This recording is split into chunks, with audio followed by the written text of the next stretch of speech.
The most significant challenges I've had in my life is balance.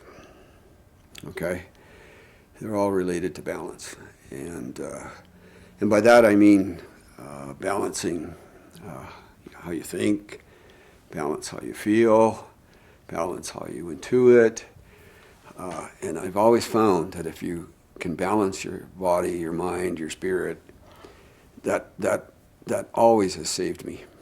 Always has saved me is the balance of any challenge is balancing that kind of thinking.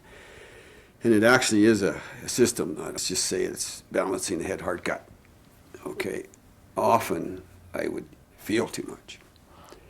And that got into me a lot of trouble. And so I needed a little more information. And so if I'm talking to somebody and trying to get them to understand this, I would just define, get them to define what they think their personality is. And I did this a lot with all my employees, was getting them to understand whether they were too focused on the head or too focused on the heart or too focused on the gut.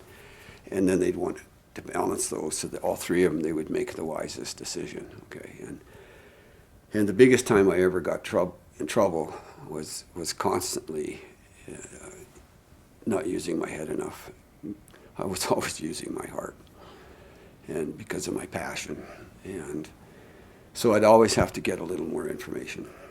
And, I guess I could say that some of the biggest things, is God, it's hard to talk about some of these things, is if I was going to help anybody, that is make sure you get enough information and don't forget about your mental health.